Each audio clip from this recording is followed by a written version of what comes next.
Just before I do my review today, got one thing to show you guys. Oh yeah, got it working again.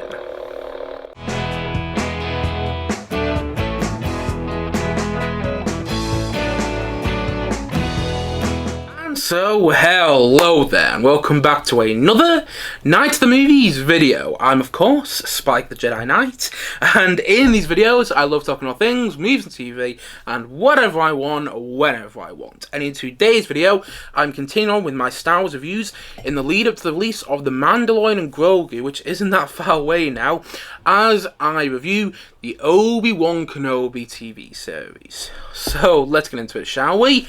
Obi-Wan Kenobi. So this series came out in 2022, which wasn't that long ago. Actually, it was 4 years ago now. What am I saying? It was 4 years ago now, but it feels a lot longer ago than it actually was. And I remember when this series came out, the excitement for this show, because, if you don't know already, it was going to showcase the highly anticipated return of Ewan McGregor as Obi-Wan Kenobi, a role he hadn't played since 2005 when Star Wars Episode 3, Revenge of the Sith, came out. He hadn't played, up until this show came out, he hadn't properly played the Obi-Wan Kenobi role in 17 years. He'd made voice cameos in Star Wars The Force Awakens and Star Wars The Rise of Skywalker, but he hadn't properly played the character, and people wanted to see him return.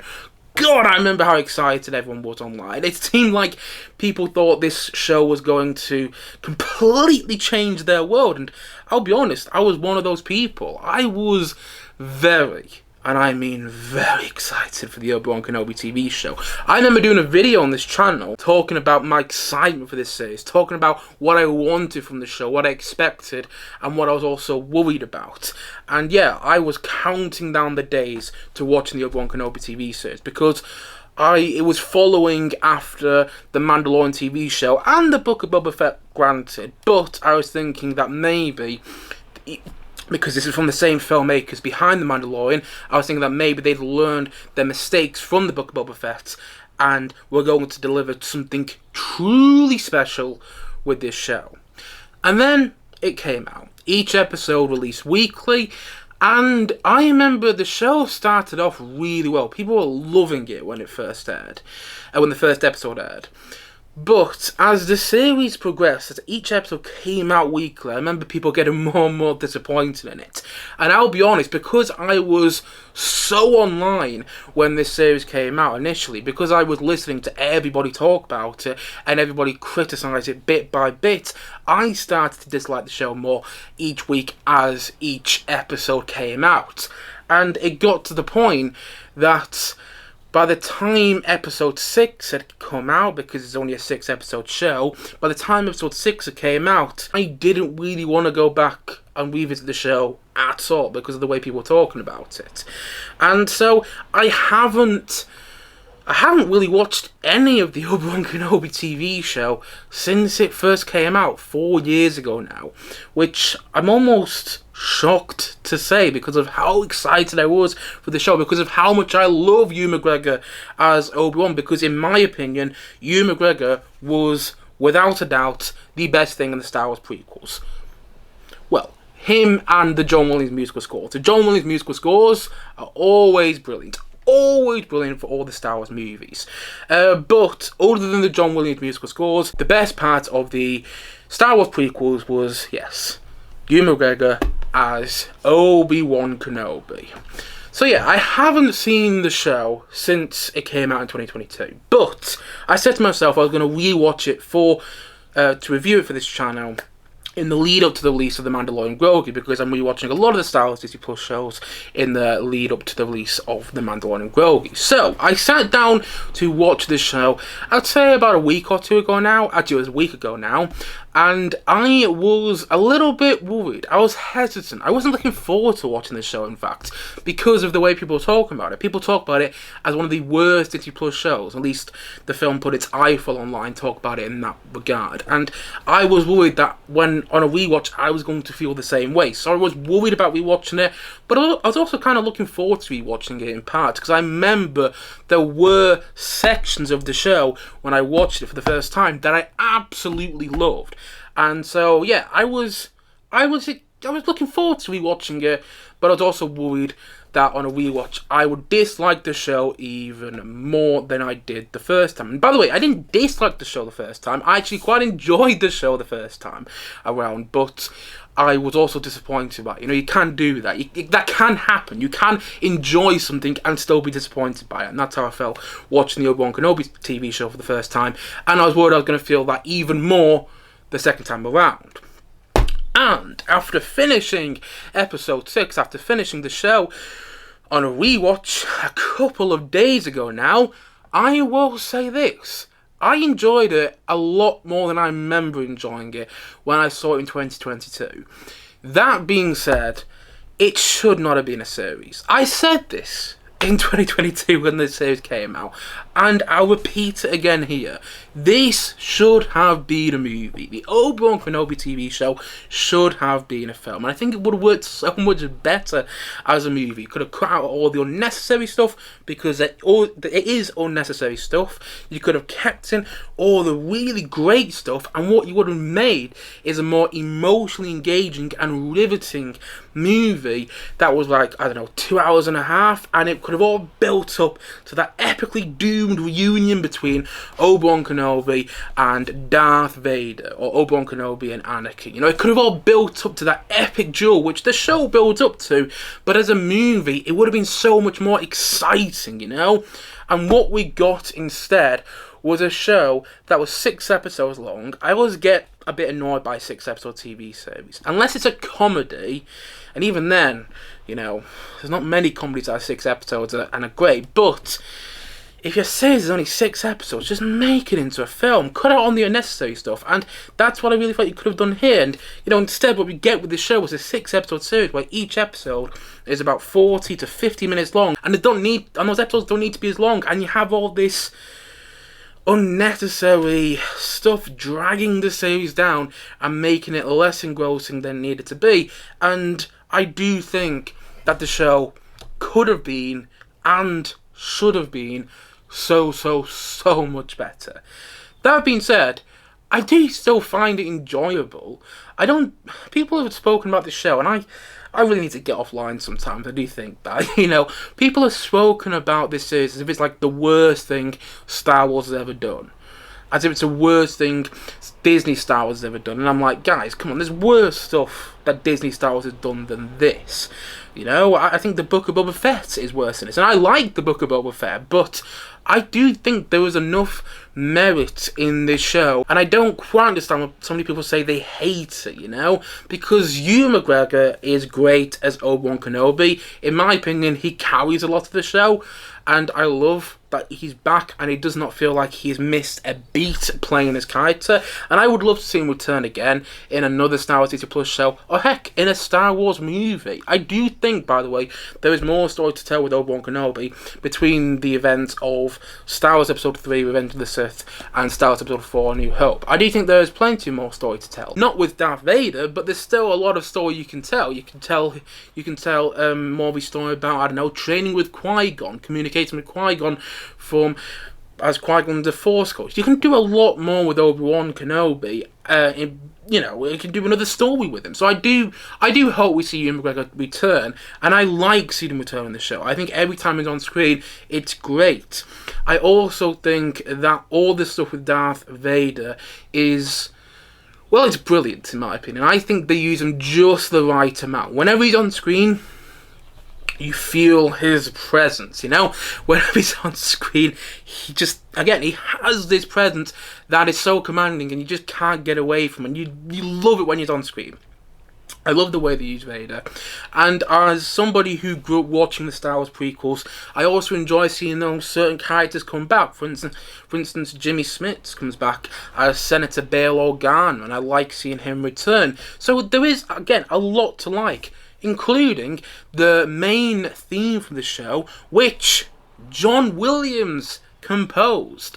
You know, John Williams, after he composed a score for Star Wars The Rise of Skywalker in 2019, said he was retiring from doing Star Wars music. But in 2022, it was announced that he would be composing the main theme for the Obi-Wan Kenobi TV show. I think his reasoning was something on the lines of, you know, he'd never composed a theme for Obi-Wan. And I was like, oh, that's great. So we're going to get a new piece of Star Wars music from John Williams. He wasn't going to compose the entire score for the Obi-Wan Kenobi TV show, and I kind of wish he did, but, you know, I understand why.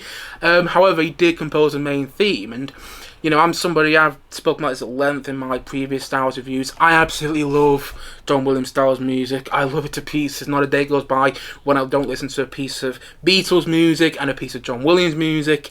In particular, I listen to a lot of John Williams' Star Wars music. Earlier today, I was doing some editing and for another video, and I was listening to some of his music from The Phantom Menace. I think all of his music for all the Star Wars movies is pretty damn, well, perfect. That's what it is. It's absolutely perfect. And I think his theme for Obi-Wan in this show is also perfect. It really captures where the character's at this point in the Star Wars timeline. At this point in his arc, where he's at in between the events of Revenge of the Sith and A New Hope. So yeah, I think John Williams coming in to compose the main theme from the show is great. And I do think it is I think it's a perfect main theme. Every time I listen to the Obi-Wan Kenobi theme for the show, composed by John Williams, I immediately think of Obi-Wan Kenobi in this show. And that's what you want from a piece of music. I wish that the rest of the score was kind of like that. I can't remember who composed the musical score, and I should remember, but the fact that I don't is not a good thing. And there seems to be a lot of that with Obi-Wan Kenobi. When I was getting ready to do this review today, and listen, I only finished watching the show a couple of days ago now, I had to remind myself, I was like, thank God I made notes immediately after I watched the last episode on this show about my thoughts and feelings on the show, because if I didn't, I'm not sure I remember much.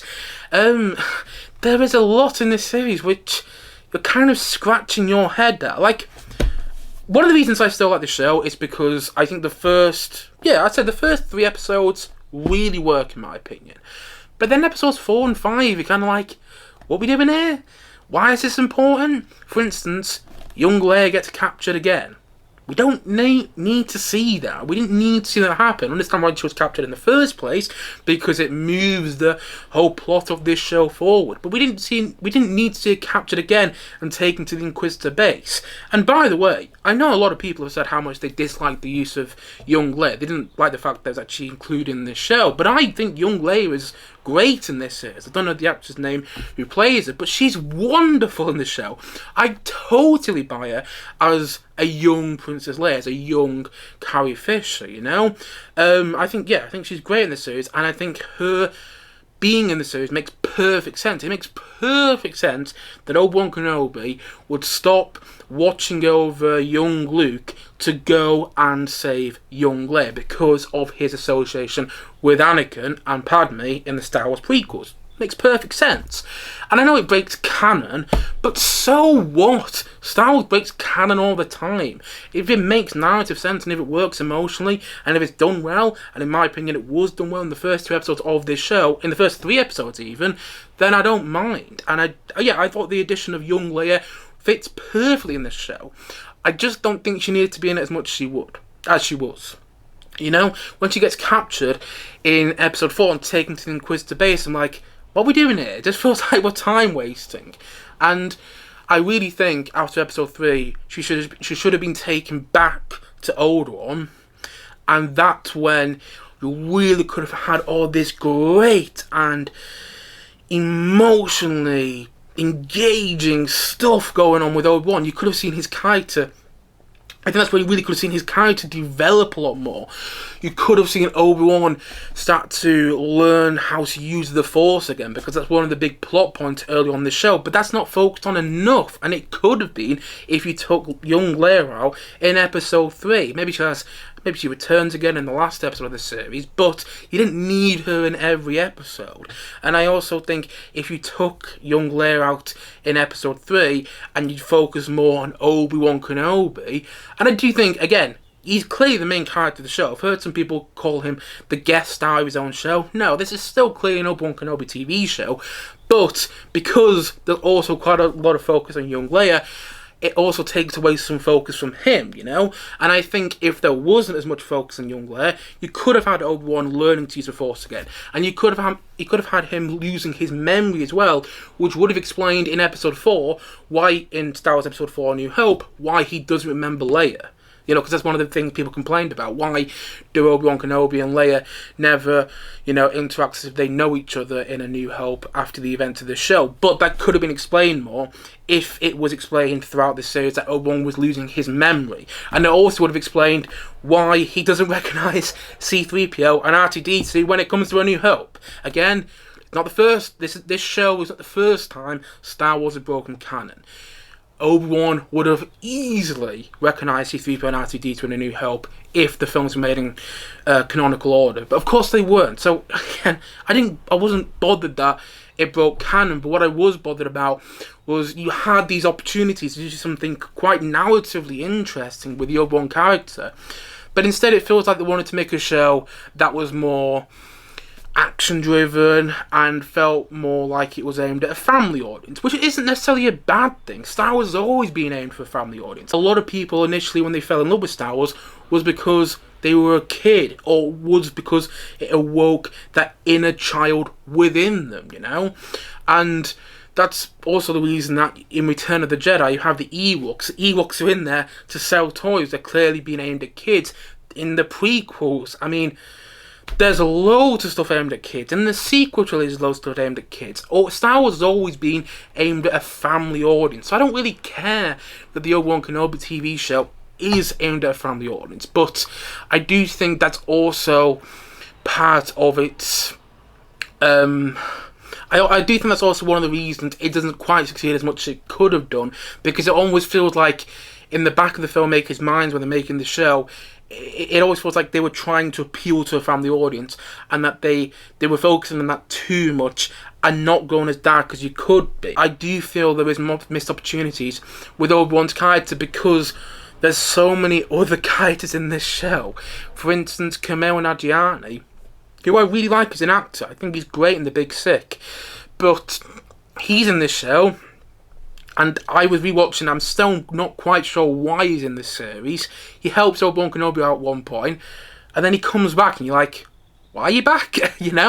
And O'Shea Jackson Jr., he's in this show too, and I'm like, but why? Why have we got these actors play these roles? And it feels like we have to give them something to do because it's those actors playing those roles. And I also think that the show didn't need as much focus on the Inquisitors as it ended up having, because the Inquisitors, I understand why they're in this series. They hunt Jedi. They say that in the first episode of the show. But they didn't need to be in the show as much as they were. And I do think the focus on Weaver is misplaced at times. Weaver has interesting elements to her character. She was a Padawan. She was there when Order 66 happened in Revenge of the Sith. There's interesting stuff there, and they really could have tapped into that a lot more.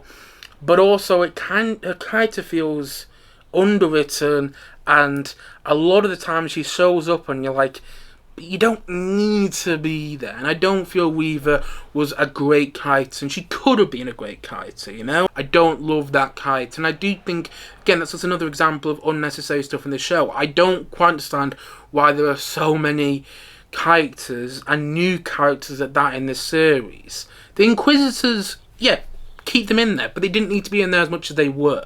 Instead, what I think the show should have done is focus on the relationship between Obi-Wan and Anakin and have a lot more flashbacks. When you see that flashback between Anakin and Obi-Wan in episode 5, worked perfectly with that episode. It works perfectly with what's going on within that episode, and it's great to watch, and it fits with the sort of show this is. And I think they should have had that more. Maybe Hayden Christensen was busy, although I'm going to guess he wasn't.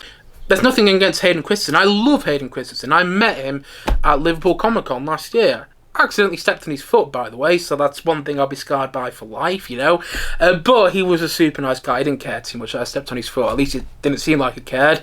Probably did, actually. But anyway, yeah, I love Hayden Christensen. I'm somebody who grew up with the Star Wars prequels, so I had this appreciation for him.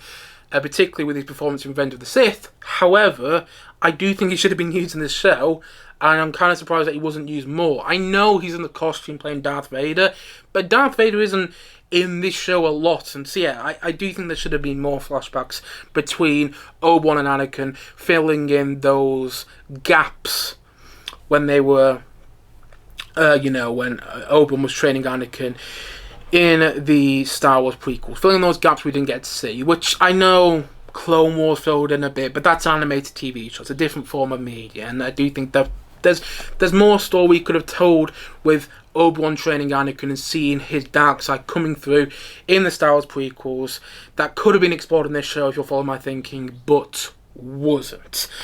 And so yeah, there were unnecessary parts, and the parts I think could have been focused on more. And also, I don't think the musical score is great, and I don't even think it's that good. It feels like, again, I don't know who did the music for the show. I'll probably put it there in a caption underneath in the edit, but it feels like whoever did the musical score for the show was trying to capture what John Williams did, was trying to recreate the John Williams scores from the Star Wars movies, but should have just done their own thing. One of the great things about the score to The Mandalorian is that Ludwig Göransson, when he came into the score for that show, he did something different. He did something that was familiar but different. And in this show, we don't really get that. We get something which feels a little too familiar, but not as good, because the composers to this show, I don't know who they are. Again, I can't remember off the top of my head right now, but they're not John Williams, you know? There's only one John Williams. And, trying to recreate his sort of music, I just feel you're going to fail the first hurdle, you know what I mean? You're going to fall the first hurdle, and I think that's what a lot of the score does. There are good parts of the score, but the musical score to this show could have been so much better. And it also could have been so much better because it should have used more classic Star Wars themes. The Imperial March is used once in the show, in the last episode. And the Imperial March is, Darth Vader's theme. You could have used that loads whenever he's on screen, but instead we get a new theme from whenever he's on screen. I'm like, why? And, the Force theme. That's my terrible attempt at singing it. But it's used in the last episode, but it could have been used a lot more throughout the show. When Obi-Wan is trying to use the Force, use it more, and it just feels like they were scared to use those classic Star Wars themes, which are so embedded into pop culture, and which people love to pieces. If you're going to lean on nostalgia, which the show does, lean into it more and actually have some of those classic Star Wars themes in there. Plus, I don't think this show is particularly well directed. Deborah Chow, who directed an episode in The Mandalorian Season 1, it was a really good episode in my opinion, she directed the entirety of this show, and you should have had other directors coming in. I don't totally fault her, because directing a whole TV series, God, that's something I'll never do in my life. I can just tell you that now. The thought of it is too overwhelming, and I can't imagine what it was like. This is a Star Wars Disney Plus TV show at that, Imagine how big it was. Imagine how daunting every day coming to set directing this show would have been. Which is why I think that you should have had other directors come in. I think the first 3 episodes even actually, I think they're pretty well directed. They're not amazingly directed, but there's good direction to them. However, some of the direction later on gets a little sloppy. And I think that's particularly the case when you get to that duel between Obi-Wan and Darth Vader, which the whole series is kind of building up to. And I say kind of there because it doesn't feel enough. But the whole series has been kind of building up to that duel, but it's not as visually exciting as it could have been. They have a duel early on in the series, which isn't so visually exciting, but it kind of makes sense because you want the focus to be on them two reuniting for the first time. But that second duel should have been so much more. It should have been like a visual feast, you know what I mean? It should have been like on a planet where the colours were going wild and the lightsabers fit in with what was going on. I don't know. It just could have been so much better, you know what I mean? Like, I love visually the way the duel in Revenge of the Sith looks, because it fits in with what's going on in that scene, you know? It's telling a story in the visuals itself, and I do think that could have been done in this show, but it wasn't. I think also some of this show doesn't feel as grand, as an epic as it should have, you know? There were instances where you can tell they filmed on location, but not many instances, and I do feel they should have filmed on location more. You know, it just looks better in general when Star Wars films shoot on location or in big, expensive looking sets, but this show doesn't do that, and it feels like they're really limited on budget, which is surprising for an Obi-Wan Kenobi TV series. So yes, I do feel this show is still disappointing, and it could have been so much better. It had the ingredients to be so much better, but it's trying to do quite a lot, but not really accomplishing it, and instead not focus on the stuff that it should have been focusing on. It should have been focusing on Obi-Wan becoming that Obi-Wan Kenobi again that we all know and love. Should have focused more on the bond and the broken bond at that, the broken brotherly bond even, between Obi-Wan and Anakin. There is a lot of good stuff in there. A lot of good stuff that I haven't even mentioned, you know? But there's also stuff in there I'm just thinking, this should be so much better. And imagine what it would have been like if the filmmakers behind the Andor TV show worked on this show. You know, imagine how amazing that could have been. But again, there is stuff to enjoy, and to me, it still feels like something that would take place. It still feels like Star Wars. What I'm trying to say, it still feels like Star Wars, and that's one of the reasons I enjoy it. You know, like the Mandalorian and like the Book of Boba Fett, it still feels like Star Wars to me, which is why I watched every episode, and I kind of got into it. You know, I think each episode has merit in there, but also each episode leaves you wanting more, and not in the best way. And one last thing, there was some really poor CGI in this show. Some CGI which looks like it's straight out of a video game, you know? And people say that quite a lot nowadays, but when you watch some of the CGI, like just, I don't know, a spaceship landing on the ground in this series, it's like, really? The CGI does not look up to snuff there, you know? It does not look good enough. So yeah, I do think the Obi-Wan Kenobi TV show, I don't think it's bad, but I also don't think it's great. And it could have been great. It could have been something truly special. And I still think there was an Obi-Wan Kenobi story to be told. And that, you know, if they did a series 2, it could be really interesting. But I feel like there was a lot of wasted potential in the show. And that's unfortunate to say. Still, Ewan McGregor carries it. Every time he's on screen, I'm like, that is Obi-Wan Kenobi to me. You know, that's the Obi-Wan Kenobi I grew up with. Not Alec Guinness, which I know a lot of OG Star Wars fans call themselves. You know, they grew up with Alec Guinness's Obi-Wan Kenobi from the original Star Wars trilogy. But I grew up with the Ewan McGregor. So watching him in the show, that inner child makes me go, it's him again. And I feel that way, you know, when Hayden Christensen comes on screen as well. And it's Anakin Skywalker and Darth Vader in this show too. But, yeah, that's not enough to truly make me love a series, you know. Ewan McGregor's in it, that's great, he's great as Obi-Wan. There's a lot of there's nostalgia in there from the Star Wars prequels and even from the original Star Wars trilogy, which makes me like it too. The duel between Vader and Obi-Wan is done well. It's not quite as good as their duel, you know, as the duel between Obi-Wan and Anakin in Revenge of the Sith, but it's still really good in this series. And there is stuff I like quite a bit, and each episode I enjoyed. But I wanted more. I think the thing is, I was never emotionally moved by this show. And I could have been. So that's kind of my big problem with it. And yeah, I think it should have been a movie. I think it would have worked far better as a film. But that's just me. And so, all in all, I'm going to say that the Obi-Wan Kenobi TV show, I'm going to say that it's a 7 out of 10. One of the things I want to mention is, in this show, we learn that Obi-Wan Kenobi has a brother. And that's never been touched on again. like, I thought they were going to do something with that in the Ahsoka TV show. Spoiler alert, they didn't. And maybe they do it in Ahsoka Season 2, which apparently is coming out later this year. But I doubt that. So, yeah. A bit surprised that they've never touched on the fact that Obi-Wan has a brother. And maybe they touched on it in the comics or in the Star Wars novels or in any of the animated Star Wars Disney Plus TV shows. I don't know, I don't watch the animated Star Wars stuff. But I'm surprised they haven't touched on that more. You know, I'm surprised they haven't touched on that at all again, even. Because they haven't. They dropped this huge piece of information in episode 3 of this show that Obi-Wan has a brother. And they haven't done anything with it. I thought they really would. So yeah, that was something that really surprised me about watching this show, and I wanted to mention this review today because I was like, what are they doing with that? So anyway, hopefully something. You know, there's rumours that Ewan McGregor is returning to play the role of Obi-Wan Kenobi in Ahsoka Season 2, and I do hope that's the case. Even if it's like a quick cameo. I want to see him do more. I want to see an Obi-Wan Kenobi Season 2. There's story to tell. Him with Qui-Gon now, you know. We see a cameo from Liam Neeson as Qui-Gon Jinn returning in the last episode of this show. I think they could focus on that a lot more.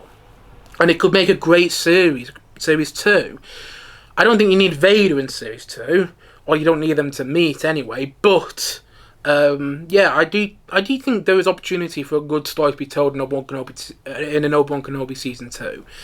However, Season 1 had that opportunity as well, and it didn't quite fulfill it, in my opinion. Again, I enjoy this series because it feels like Star Wars to me. I love seeing Ewan McGregor back as Obi-Wan Kenobi. I love the John Williams main theme that he composed for this series. I love seeing Hayden Christensen back as Anakin. And I do think the young Leia stuff works in large parts. I do think it works for the most part. But there's a lot of unnecessary stuff in this show. The CGI does not look good for a Star Wars Disney Plus TV series. And I can't escape the feeling that by the end of the show, it should have been a movie. It could have made a great 2.5-hour film that was riveting, exciting, and emotionally engaging, and that led to that epically doomed reunion between Obi-Wan Kenobi and Darth Vader. But that's not what we get. And we do get that reunion, but it doesn't feel quite as earned as it could have done. So yeah, there is, again, a lot to like, and I enjoyed this show. I enjoyed it more than the Book of Boba Fett. I gave it a higher rating than the Book of Boba Fett. But yeah, it is still disappointing to me. Still, it was enjoyable. And you know, when Star Wars is enjoyable, at least it takes your mind off the day you're having or things going on in your life right now. And this show did that. So yes, I liked Obi-Wan, but on a rewatch, could have been better. Could have been better. And so, all in all, as I already said, and as I'm going to say once more in this review today, Obi-Wan Kenobi is a 7 out of 10 from me.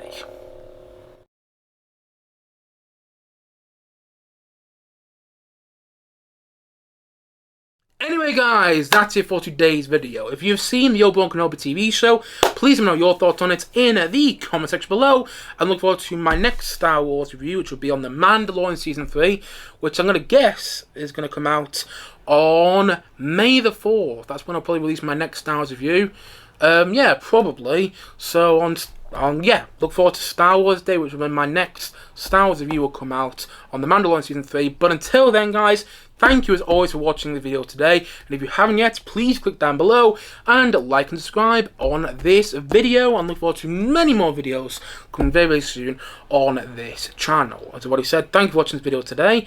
And I will see you guys again soon. But bye for now. Bye.